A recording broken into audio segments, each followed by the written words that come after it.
ನಮಸ್ಕಾರ ಸ್ನೇಹಿತರೆ ಹಾಗೂ ವೃಷಭ ರಾಶಿಯ ಆತ್ಮೀಯ ಬಂಧುಗಳಿಗೂ ನನ್ನ ಹೃದಯಪೂರ್ವಕ ಸ್ವಾಗತಗಳು. ಇವತ್ತಿನ ವಿಡಿಯೋದಲ್ಲಿ ನಾವು ಜುಲೈ ತಿಂಗಳ ವೃಷಭ ರಾಶಿಯವರ ಭವಿಷ್ಯ ಹೇಗಿರಲಿದೆ ಅನ್ನುವುದನ್ನು ಸಂಪೂರ್ಣವಾಗಿ ನೋಡೋಣ. ವೃಷಭ ರಾಶಿಯವರೇ, ಜುಲೈ ತಿಂಗಳು ನಿಮ್ಮ ಜೀವನದಲ್ಲಿ ಕೆಲವು ಹೊಸ ಅವಕಾಶಗಳನ್ನು ತರಬಹುದು. ಆದರೆ ಸರಿಯಾಗಿ ಬಳಸಿಕೊಳ್ಳುವುದು ನಿಮ್ಮ ಕೈಯಲ್ಲೇ ಇದೆ. ಈ ತಿಂಗಳು ಪ್ರತಿಯೊಂದು ಹೆಜ್ಜೆಯನ್ನು ಯೋಚಿಸಿ ಇಡುವುದು ತುಂಬಾನೇ ಮುಖ್ಯ. ಆತುರಕ್ಕಿಂತ ತಾಳ್ಮೆ ನಿಮಗೆ ಹೆಚ್ಚಿನ ಫಲವನ್ನು ನೀಡುತ್ತದೆ. ಮೊದಲನೆಯದಾಗಿ ಗ್ರಹಗಳ ಪ್ರಭಾವದ ಬಗ್ಗೆ ಮಾತನಾಡೋಣ. ಸಾಂಪ್ರದಾಯಿಕ ಜ್ಯೋತಿಷ್ಯದ ದೃಷ್ಟಿಯಿಂದ ಈ ತಿಂಗಳು ಕೆಲವು ಗ್ರಹಗಳ ಸ್ಥಳ ಬದಲಾವಣೆ ನಿಮ್ಮ ಕೆಲಸದಲ್ಲಿ ಸ್ವಲ್ಪ ನಿಧಾನಗತಿಯನ್ನು ಉಂಟು ಮಾಡಬಹುದು. ಆದರೆ ನಿಧಾನ ಎಂದರೂ ನಷ್ಟ ಎಂದಂತಲ್ಲ. ಕೆಲವೊಮ್ಮೆ ತಡವಾಗಿ ಸಿಗುವಂತ ಯಶಸ್ಸು ಹೆಚ್ಚು ಶಕ್ತಿಶಾಲಿಯಾಗಿರುತ್ತದೆ. ಇನ್ನು ಉದ್ಯೋಗದಲ್ಲಿ ನೋಡುವುದಾದರೆ, ಉದ್ಯೋಗದಲ್ಲಿರುವವರಿಗೆ ಈ ತಿಂಗಳು ಜವಾಬ್ದಾರಿಗಳು ಹೆಚ್ಚಾಗಬಹುದು. ಮೇಲಧಿಕಾರಿಗಳ ಗಮನ ನಿಮ್ಮ ಕೆಲಸದ ಮೇಲೆ ಇರುತ್ತದೆ. ಆದ್ದರಿಂದ ಪ್ರತಿಯೊಂದು ಕೆಲಸವನ್ನು ಜಾಗರೂಕತೆಯಿಂದ ಪೂರ್ಣಗೊಳಿಸಿ. ನೀವು ಮಾಡುವ ಸಣ್ಣ ತಪ್ಪು ಕೂಡ ದೊಡ್ಡದಾಗಿ ಕಾಣುವ ಸಾಧ್ಯತೆಗಳು ಹೆಚ್ಚಾಗಿದೆ. ಆದ್ದರಿಂದ ಆತುರತೆ ಬೇಡ. ಇನ್ನು ಹೊಸ ಉದ್ಯೋಗಕ್ಕಾಗಿ ಪ್ರಯತ್ನಿಸುತ್ತಿರುವವರಿಗೆ ಜುಲೈ ತಿಂಗಳು ಎರಡನೆಯ ಭಾಗದಲ್ಲಿ ಉತ್ತಮ ಸುದ್ದಿ ಸಿಗುವ ಸಾಧ್ಯತೆಗಳು ಇವೆ. ಇನ್ನು ಸಂದರ್ಶನಕ್ಕೆ ಅಥವಾ ಇಂಟರ್ವ್ಯೂಗಳಿಗೆ ಹೋಗುವವರು ಆತ್ಮವಿಶ್ವಾಸದಿಂದ ಮಾತನಾಡಿ. ನಿಮ್ಮ ಸಾಮರ್ಥ್ಯವನ್ನು ಕಡಿಮೆ ಅಂದಾಜು ಮಾಡಬೇಡಿ. ಇನ್ನು ವ್ಯವಹಾರದ ಬಗ್ಗೆ ನೋಡುವುದಾದರೆ, ವ್ಯವಹಾರ ಮಾಡುವವರಿಗೆ ಈ ತಿಂಗಳು ಹೊಸ ಗ್ರಾಹಕರು ದೊರೆಯುವಂತ ಸಾಧ್ಯತೆಗಳು ಇದೆ. ಆದರೆ ಹೊಸ ಪಾಲುದಾರಿಕೆ ಅಥವಾ ದೊಡ್ಡ ಹೂಡಿಕೆ ಮಾಡುವ ಮೊದಲು ದಾಖಲೆಗಳನ್ನು ಚೆನ್ನಾಗಿ ಪರೀಕ್ಷಿಸಿ. ಮಾತಿನ ಮೇಲೆ ಹೆಚ್ಚು ನಂಬಿಕೆ ಇಡುವುದಕ್ಕಿಂತ ದಾಖಲೆಗಳ ಮೇಲೆ ಹೆಚ್ಚಿನ ಮಹತ್ವ ನೀಡಿ. ಇನ್ನು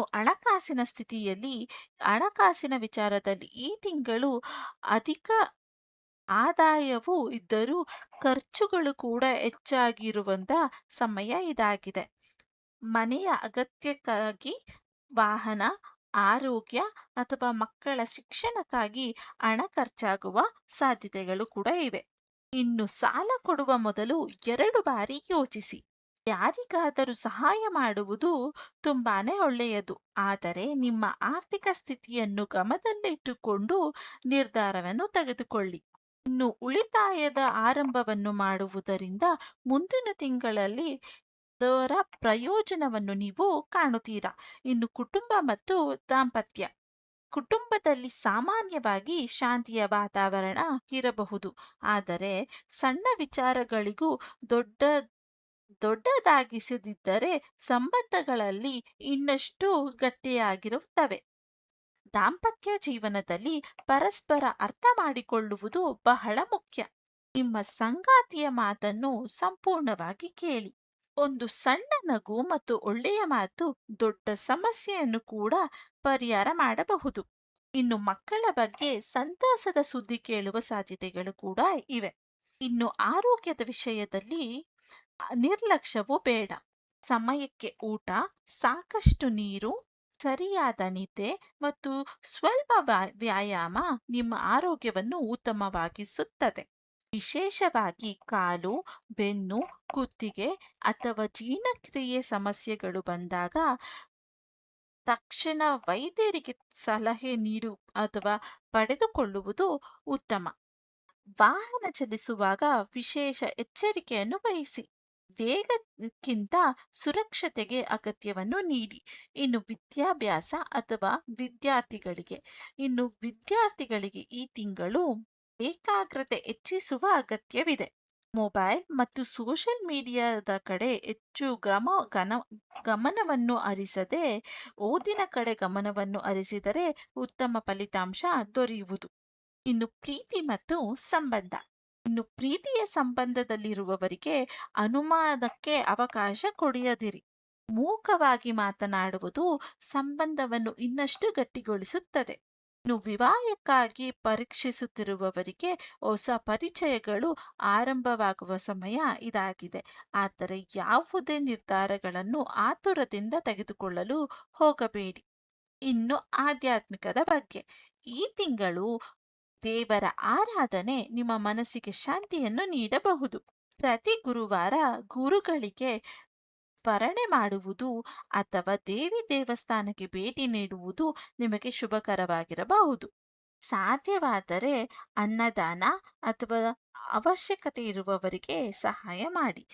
ನೀವು ಮನಸ್ಸಿಗೆ ಸ್ವಲ್ಪ ಶಾಂತಿ ನೀಡುವುದರ ಜೊತೆಗೆ ಸಕಾರಾತ್ಮಕ ಚಿಂತನೆಗಳಿಗೆ ಸಾಧ್ಯವಾಗುತ್ತವೆ.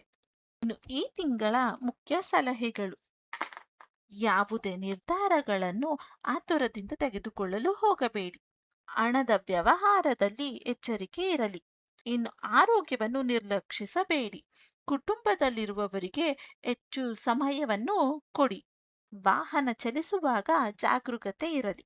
ಪ್ರತಿದಿನ ಬೆಳಗ್ಗೆ ದೇವರ ಸ್ಮರಣೆ ಮಾಡುತ್ತಾ ದಿನವನ್ನು ಪ್ರಾರ್ಥಿಸಿ. ಇನ್ನು ಈ ತಿಂಗಳ ಒಟ್ಟಾರೆ ನೋಡಿದರೆ ಜುಲೈ ತಿಂಗಳು ವೃಷಭ ರಾಶಿಯವರಿಗೆ ಮಿಶ್ರ ಫಲಿತಾಂಶ ನೀಡುವಂತ ಸಾಧ್ಯತೆಗಳು ಇವೆ. ಆರಂಭದಲ್ಲಿ ಕೆಲವು ಸವಾಲುಗಳು ಕಂಡರೂ ತಾಳ್ಮೆ, ಪರಿಶ್ರಮ ಮತ್ತು ಸರಿಯಾದ ನಿರ್ಧಾರಗಳು ನಿಮಗೆ ಉತ್ತಮ ಫಲಿತಾಂಶವನ್ನು ನೀಡುತ್ತವೆ. ಈ ವಿಡಿಯೋ ನಿಮಗೆ ಇಷ್ಟವಾದರೆ ಒಂದು ಲೈಕ್ ಅನ್ನು ಮಾಡಿ ಮತ್ತು ನಿಮ್ಮ ಸ್ನೇಹಿತರೊಂದಿಗೆ ಶೇರ್ ಮಾಡಿ.